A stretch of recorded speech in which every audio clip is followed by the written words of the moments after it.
Ang kwentong ito ay hango sa totoong buhay. Karanasan ito ni Omad. Taong 1969. Malilib, Isabela. Sa bayan ng Malilig, ang pangalang Omad ay sapat na upang patahimikin ang kahit pinakamaingay na inuman. Sa tingin ng karamihan, siya ay isang malamig at halang ang kaluluwa. Madalas siyang makitang bumababa mula sa bundok tuwing madaling araw. Punit-punit ang damit at may mga bakas ng dugo sa katawan. Yung iba, pinaniniwalaang ang dugong yon ay dahil lamang sa pangangaso, pero marami ang naniniwala na siya ay isang mamamatay tao. Hindi lang kasi isang beses na nakita si Omad na may bitbit na tao patungong bundok, na kung saan pagsapit ng gabi, ang tinig ng mga taong yon ay kumakalat sa lahat ng dako. Karamihan sa mga nakakarinig ay mga magsasakang dinaraanan lang niya ang bahay tuwing siya ay umaakyat. Walang pakialam si Omad sa mga taong yon, basta ang importante para sa kanya, magawa niya ang kanyang tungkulin gabi-gabi. At kung hindi niyo na itatanong, nakatira siya sa mismong bayan. Nakikisalamuha sa mga tao na para bang walang kakaiba sa kanya. Masiyahin ngunit mabangis si Omad, at kahit inosente ang muka, makikita mo sa kanyang mga mata ang malalim niyang karanasan. Isang karanasan na walang kahit na sino ang nakakaalam. Sa pagdaan ng mga buwan at taon, wala namang gaanong reklamo sa kanya, maliban sa mga istoryang sumisira sa pagkatao niya. Tuwing may nakakausap siya, mariin niyang itinatanggi ang mga aligasyon. Kesyo wala itong ebidensya, pawang paninira lang, at kung ano-ano pa para lamang maisalba ang kanyang sarili. Ngunit may isang katotohanang hindi alam ng mga taga-bayan. Ang dugong nasa kanyang mga kuko ay hindi galing sa tao. Ito ay galing sa mga nilalang na hindi pangkaraniwan sa ating mundo.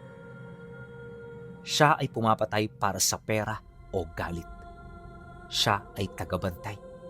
At sa tulong ng kanyang ikatlong paningin, nakikita niya ang tunay na anyo ng mga nilalang na nagtatago sa balat ng tao. Ang kanyang tanging armas ay isang kinakalawang na gulok. Bagamat wala ng gaanong talim, ubod pa rin ito ng talas kapag ang kalaban niya ay nilalang na nagbabalat kayo. Buong buhay niya, itinuon niya sa pagpaslang ng mga nilalang, kaya hindi na niya gaanong natututukan ang ibang aspeto ng buhay. Bagay na siyang pinakamatindi niyang pagkakamali. Isang gabi, mabilis na kumalat ang balita tungkol sa pagkawala ng isang batang lalaki na nasa edad 7 anyos pa lang. Nakita si Omad na huling dumaan sa lugar, kaya siya kaagad ang naparatangan. Kaagad siyang hinusgahan ng mga tao. Dinayo siya sa kanyang bahay at sinigawan ng kung ano-ano.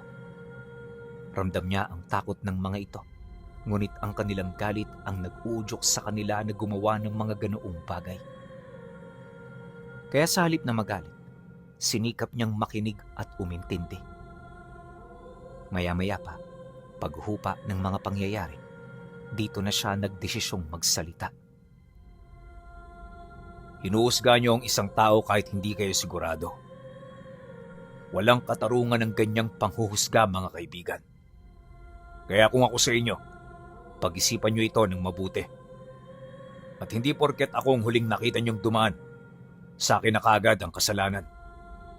Malayo yan sa realidad. Isang malaking kalokohan. Ngunit sa halip na makinig ang mga tao, nanatili silang makitid. Kung ano-ano na ang isinigaw ng mga ito sa kanya, bagay na naging daan upang tuluyan na siyang manahimik. Sa halip na magsalita, tumingin siya sa mga kabahayan na malapit sa kanyang tahanan. Doon nakita niya ang isang matandang babae na tila normal ang anyo, ngunit sa kanyang paningin, ang dila nito ay kapansin-pansin na mahaba at manipis na parang sinulid. Matapos niya itong masilayan, kaagad niyang inilahad sa mga tao na hindi siya ang kalaban, kundi ang matandang kanyang tinititigan. Pagturo niya rito, bigla itong tumakbo. Ubod ng bilis hanggang sa maglaho ito bago pa man ito makita ng mga tao. Dahil sa ginawa niya, mas lalong nairita ang padre de pamilya ng bata. Niloloko mo ba kami? Hindi kami nakikipaglaro. Nang marinig niya ang sinabi nito, kagad siyang napatingin dito habang sumasagot ng, Hindi ako nakikipaglaro kapag buhay at kamatayan ang pinag-uusapan. Gusto mong malaman ng totoo? Sumama ka. Dahil sa sinabi niya, biglang napatigil sa pagsigaw ang mga tao. Lahat ito tumahimik at nagsitinginan sa bawat isa dahil sa hamon na sinabi niya. Dala ng kuryosidad ng ama ng bata, walang pag-aalinlangan itong sumama. Gusto pa sanang sumunod ng iba pero hindi niya na ito pinaunlakan. Ang dahilan niya, mabubulabog nila ang nilalang kung marami sila. Mas konti ang bilang mas maganda para hindi ito maalarma. Kaya naman walang sabi-sabi, kaagad na sumama ang ama ng batang nawawala. Sa gitna ng kakahuyan, bumungad sa kanila ang isang nakakabinging katahimikan. Normal ang paligid, ngunit may kakaibang amoy na sumasabay sa simoy ng hangin. Kalaunan, ang tunog ng pagpaspas ng pakpak ay nagsimula ng umaligid. Para itong telang pinupunit na hindi mo mawari kung saan nagmumula. Ilang minuto nila itong pinakiramdaman bago niya hinugot sa kanyang bewang ang dala niyang armas. At nang mahawakan niya ang gulok, laking gulat na lamang ng kasama niya nang may mabilis siyang iniwasan sa hangin. Sa isang kisap mata, nakita nito ang mahabang braso ng nilalang na biglang umunday sa kanya ng taga. Sinubukan din itong sunggaban at sakmalin si Omad pero naging bigo ito. Hindi pangkaraniwan ng kanyang likse pinuno at ang taglay niyang lakas na malayo sa puwersa ng isang ordinaryong tao. Dahil sa kabiguan ng aswang na tamaan siya, nagawa niya itong mataga. Wala siyang pili sa patatamaan, basta ang nais niya, mapahina ito ng tuluyan. Sa bawat taga ni Omad, hindi pulang dugo ang lumalabas, kundi isang mabahong likido. Ilang minuto rin sila nitong nagpang-abot bago niya ito tuluyang napaslang. Pagkatapos, binuhat niya ang katawan nito para dalhin sa parte ng kakahuyan na kung saan wala gaanong magkakalapit na puno. At mula roon, sinunog niya ang nilalang. Habang pinagmamasdan nila ang pagkatupok nito, doon sila nagkausap ng ama ng biktima.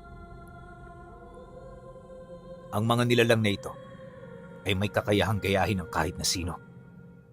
Ginagamit nila ang kanilang abilidad para makapandaya at para maiparatang sa iba ang kasalanan na kanilang ginawa. Inaasahan ko nang mangyayari ito, lalo pat karamihan sa mga nilalang na nandito, hindi natutuwa sa mga ginagawa ko. Kaya sa susunod, maging mapanuri. Huwag kaagad magpadaya sa nakikita ng mga mata. Nang marinig ito ng ama ng biktima, hindi na ito nakasagot pa sa kanya. Pagkatapos namang matupok ng labi, dali-dali silang dumiretso sa dulo ng kakahuyan kung saan nila nakita ang bata na payapang nagpapahinga sa paanan ng isang bundok. Nakagapos ito sa baging at wala itong kamalay-malay sa lugar kung saan siya naroon. Pagkakuha nila sa bata, kaagad nila itong ibinalik sa baryo. Bago sila magkahiwalay ng ama nito, mariin niya itong inabisuhan na huwag ipagsasabi ang mga bagay na kanyang nasaksihan. Dagdag pa niya na malaki ang maitutulong nito upang mapanatiling lihim ang kanyang mga gawain sa baryo. Maraming salamat, Omad. Hindi ko ito makakalimutan. At pangako, makakaasa ka na walang makakaalam ng tungkol dito.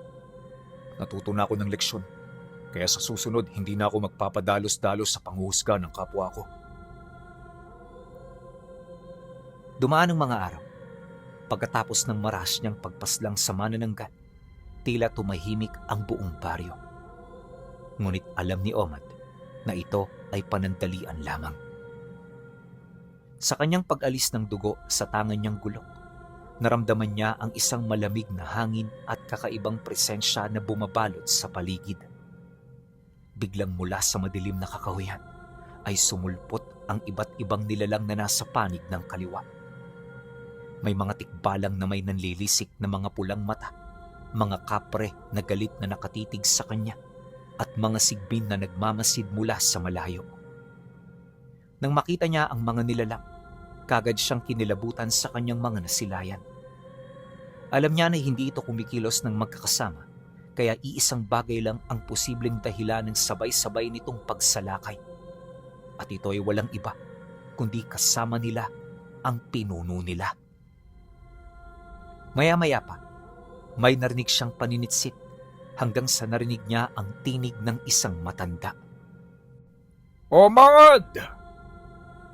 Sambit ng isang boses. Sa isang bato sa kakahuyan, nakita niya ang isang matandang lalaki na may nakakatakot na ngiti. Unang tingin pa lang, kilala na niya kung sino ang matandang yon. At yon ay walang iba, kundi si Pablo. Isang dating kaibigan na nalunod sa kapangyarihan ng kaliwa. Pagtitigan nilang dalawa, kagad na numbalik sa kanya ang memorya ng nakaraan kung saan sila'y magkasama. Bakit ka nandito, Pablo? Anong kailangan mo? Kilala mo talaga ako, Omad. Alam mo na hindi ako nagpapakita kung wala akong kailangan. Kaya ako naparito. Dahil pinatay mo ang isa sa mga pinagkakatiwalaan ko. Bakit mo yung ginawa? Bakit mo siya hindi binigyan ng awa? Nang marinig niya ang sinabi nito, kagad siyang tumayo at lumabas ng bahay. Pagdating niya sa upuang nasa bakuran, dali-dali namang lumundag ang matanda papalapit. At sa pagpang-abot ng kanilang tingin, napabuntong hininga lang naman siya habang sumasagot dito ng, Nagkasala ang pinagkakatiwalaan mo. Nandukot siya ng bata rito. Kaya alang-alang sa pamilya ng batang yon, kailangan ko siyang tapusin. Kilala mo rin ako, Pablo. Sa tagal nating magkasama, sigurado ako na hindi mo makakalimutan ang ugali ko. Kilalang kilala kita, Omad. O bueno, mauna na ako. Sana lang, hindi na maulit ang pangyayaring ito. Ayokong dumating sa punto na maging mortal tayong magkaaway. Kung yan ang itatakda ng tadhana, Pablo, hindi ako tututol. At sa ngalan ng hustisya, papaslangin ko ang kahit na sino. Kahit ikaw pa.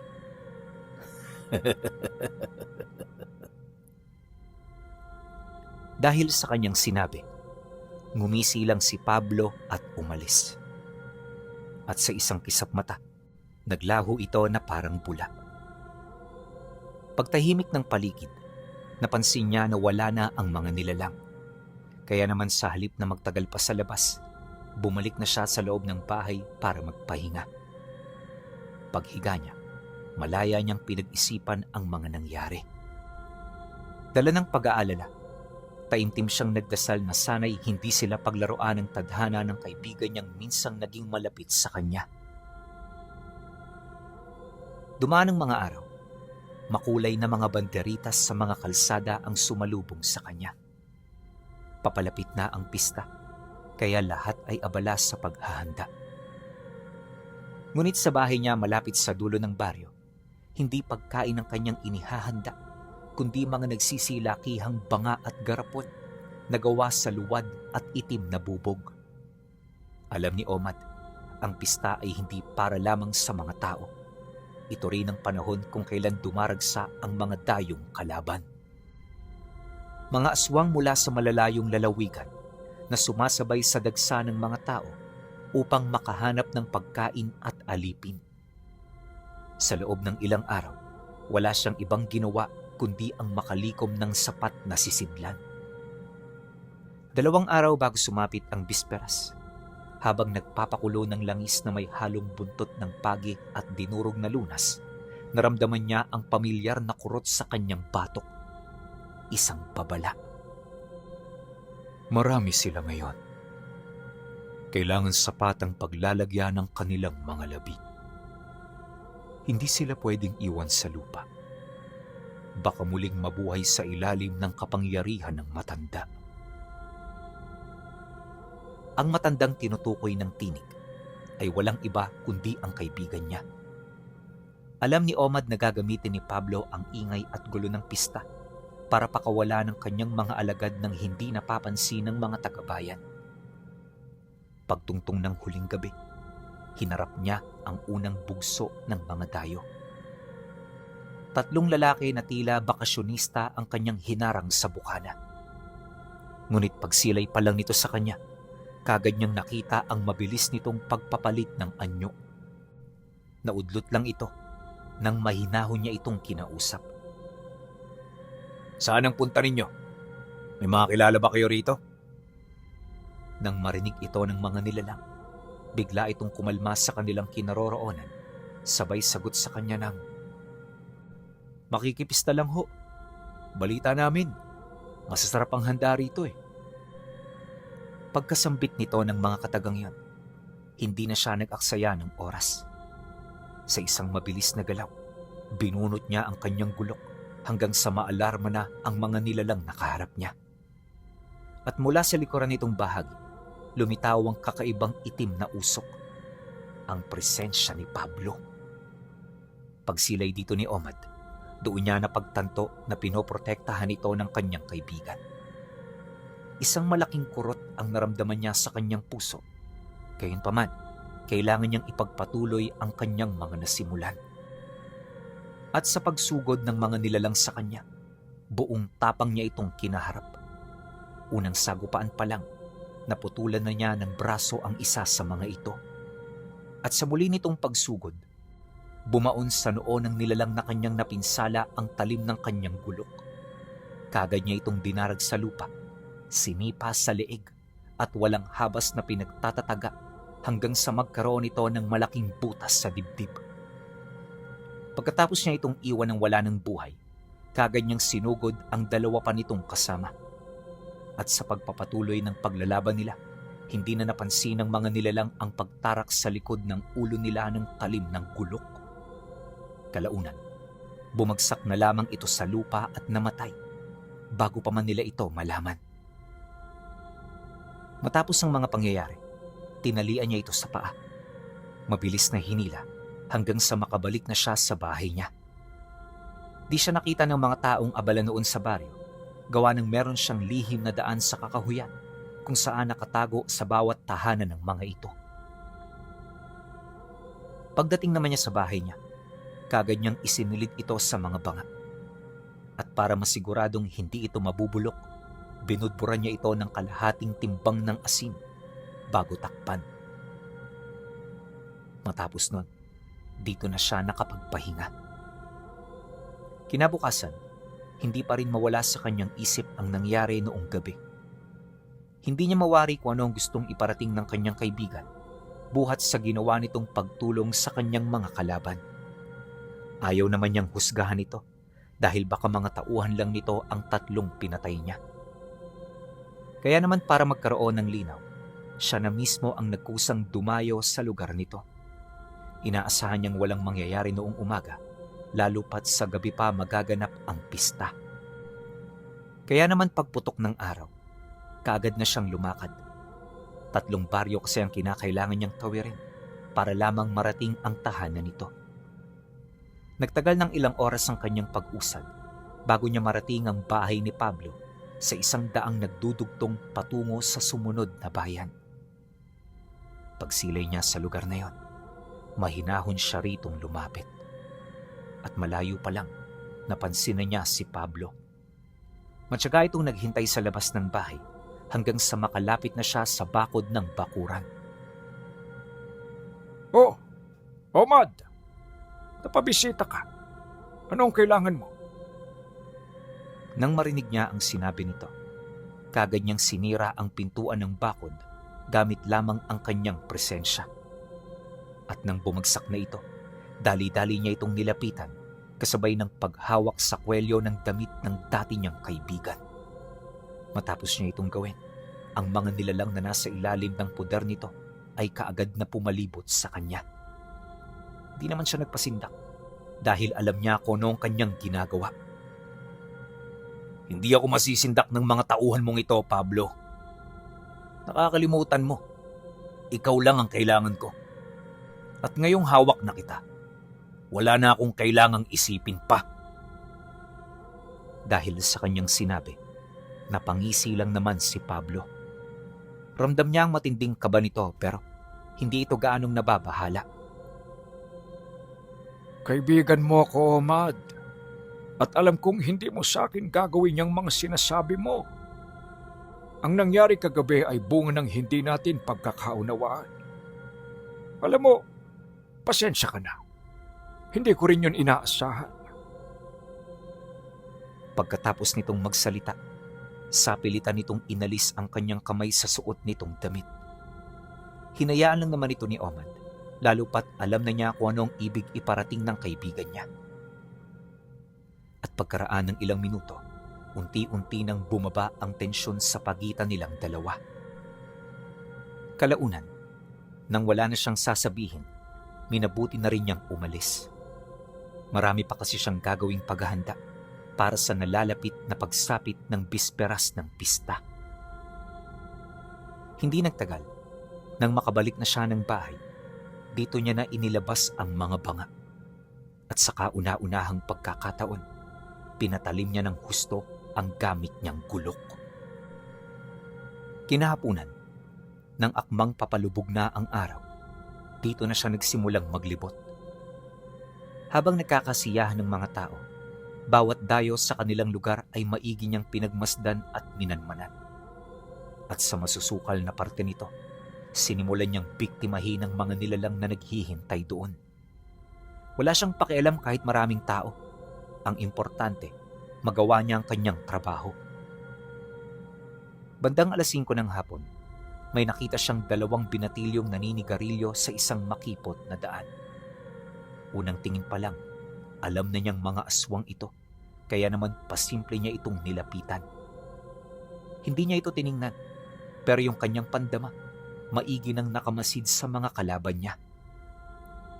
At paglapit niya, kaagad niyang hinugot ang kanyang gulok habang abala sa pag-uusap ang dalawa. Yung unang biktima tinamaan sa leeg, kaya hindi na ito nakapalag. Ang isa namang nagulat sa nangyari, nataga ni Omad sa gitna ng mga mata nito. Kaagad yung namatay dahil sa lalim ng pagkakabaon. At pagkatapos nun, dali-dali niya itong hinila. Hanggat maaari, inilayo niya ito sa lugar para madala ito sa parte ng kakahuyan kung saan hindi na siya makikita pa. Pagdating niya sa lugar, tsaka niya ito tinalian at kinaladkad. Mabilis ang kanyang naging pag-usad dahil alam niya na meron pa siyang babalikan. At nang makauwi na siya, kagad niya itong ipinasok sa malaking banga bago ito dalhin sa labas ng bahay. Maraming tao ang dumaraan noon sa harapan ng bahay niya, pero lahat yon hindi niya inintindi at pinakialaman. Para kay Omad, mas mahalaga ang kanyang ginagawa sa kahit na anong uri ng diskriminasyon at paninira. Pagkaraan ng ilang minuto, tapos na siya sa kanyang trabaho at kagaya ng inaasahan, mabilis siyang bumalik sa baryo. Ang plaza naman noon ang naging sentro ng pakay niya dahil dito niya nakita ang maraming dayo na nakikisaya. Taglay nito ang anyo ng isang tao pero sa ilalim ng mga balat nila, nagtatago ang isang nilalang na labis na nakakapangilabot. Isang bagay na kanyang ikinaalarma. Sa pagpapatuloy kasi ng kanyang pagmamasid, napagtanto niya na hindi lang nakikisaya ang mga ito, kundi nagpapalagana pa ito ng lason sa pagkain. Isang lason na ang pangunahing tungkulin ay ang magpakalat ng kanilang dugo sa mga ordinaryo at inosenteng tao. Dahil sa ganoong sitwasyon, kaya hindi na siya nagdalawang isip na paslangin ang mga ito. Paglapit ni Omad sa isa sa mga nilalang, bigla niya itong inundayan ng saksak sa tagiliran sabay hablot dito papalayo. Ganon at ganon ang kanyang ginawa hanggang sa mapansin na siya ng mga nilalang na nakikisaya. Dahil sa pangyayari, biglang tumigil sa pagsasayaw ang mga ito. Kagad siya nitong tinitigan na para bang may gusto itong iparating na mensahe. Maya-maya pa, sabay-sabay itong umalis ng plaza. Nagulat ang mga tao roon pero hindi nila ito gaanong pinagtuunan ng pansin. At hindi kalayuan sa lugar, nagtipon-tipon ang mga ito sa isang madilim at liblib na kakahuyan. Nang mapansin naman ito ni Omad, kagad siya ritong pumunta para tapusin ang mga nasimulan niya. Di kalayuan sa kakahuyan, bumungad sa kanya ang isang matandang lalaki na may daladalang lambat. Kulukulubot na rin ang balat nito at sa estado ng nilalang na yon, parang hindi na ito makakakilos ng tuwid. Gayunpaman, hindi niya pinagbasehan ang panlalaro nito sa kanya. Alam ni Omad na gano'n ang kalimitang ginagawa ng mga matatandang aswang para makapandaya. Kaya walang sabi-sabi, kagad niya itong sinugod hanggang sa nagpang-abot sila. Di naman natinag ang matanda sa kanya hanggang sa napilitan na itong magpalit ng anyo. At pagsunggab nito, kagad nitong nilapa ang kaliwa niyang braso. Bumaon mula roon ang matatalas nitong pangil, subalit hindi ito sapat para mapigilan ang kanyang balak. Pagtulak niya rito ng bahagya, agad niyang inilipat sa kanang kamay ang hawak niyang gulok at walang sawa itong pinagtatataga hanggang sa maligo na ito sa sarili nitong dugo. Nagtagal ng ilang minuto ang pagsakmal ng nilalang sa kanya bago yun manghina at kalaunay mamatay. Pagbagsak nito sa lupa, doon na sumugod ang iba pang mga natitira. Lahat yon nagtulong-tulong sa pagbabaka sakaling ito ang makakatalo sa kanya. Ngunit sa bandang huli, dala ng malalim na kasanayan ni Omad, hindi siya natalo ng mga nilalang. Sa halip, paisa-isa niya itong napaslang hanggang sa tuluyan ng humina ang kanilang panig. Nang mapagtanto niyang kokonti na lamang ang may kapasidad na lumaban, dito niya na walang sawang inatake ang mga nilalang hanggang sa magkaroon na ito ng matinding takot at pagkasindak laban sa kanyang abilidad. Ilang minuto pa ang lumipas, wala na rin itong nagawa kundi ang kumaripas na ng takbo. Yung ilan sa mga nakaligtas, paika-ika pa habang lumalayo makatakas lang. Nang makita naman niya ang sitwasyon ng mga ito, hindi niya na ito sinundan. Literal na hinayaan niya ang mga nilalang dahil alam niya kung saan ito pupunta. Pagtahimik ng paligid, kagad niyang tinambak ang mga labi ng kanyang mga biktima. At mula sa lugar na yon, isa-isa niya itong hinila pabalik ng tahanan niya. Kampante na siya noong iwan ng baryo, lalo pat nakasisiguro siya na lahat ng nilalang na dumayo ay nakalaban niya sa lugar na yon.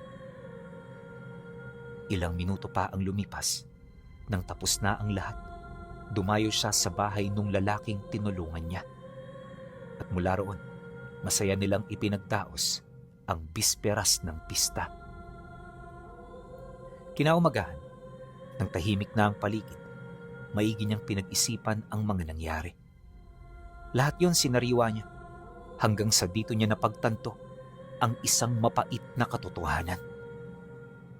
Pagkatapos niyang isipin ang lahat, dito na siya nagdesisyong muling bumisita sa bahay ni Pablo. Pero sa pagkakataong yon, hindi pagkakaibigan ang kanyang dala. Bagkus ang pakay niya ay ang mismong kamatayan nito. Napagtanto niya na si Pablo ang humihila sa mga sinulid sa likod ng mga nilalang, kaya naman nagpasya siya na tapusin na ang buhay nito. Alam niya na hanggat mananatili itong buhay, hindi matatahimik ang kanilang lugar. Kinahapunan, nang maihanda niya ang lahat, tsaka siya umusad patungo sa bahay ng dati niyang kaibigan. Bandang 7:00 siya nang makarating, kaya naabutan niyang walang tao sa labas ng bahay. Gayunpaman, kapansin-pansin ang liwanag ng gasera sa loob. May mga naririnig din siyang umol, animoy nagmumula sa isang nilalang na ginagamot. Dahil dito, kung kaya't alam na niya kung ano ang aasahan niya sa loob ng bahay, Kaya naman sa halip na tawagin pa ang kanyang kaibigan, buong puwersa niya itong sinugod. Paglapit niya sa bahay, di siya nagdalawang isip na hatawin ito ng gulok.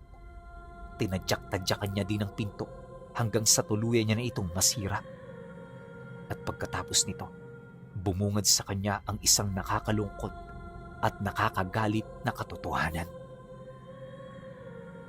Sa loob ng tahanang iyon, naroon ang mga nilalang na nakatakas noong gabi ng pista.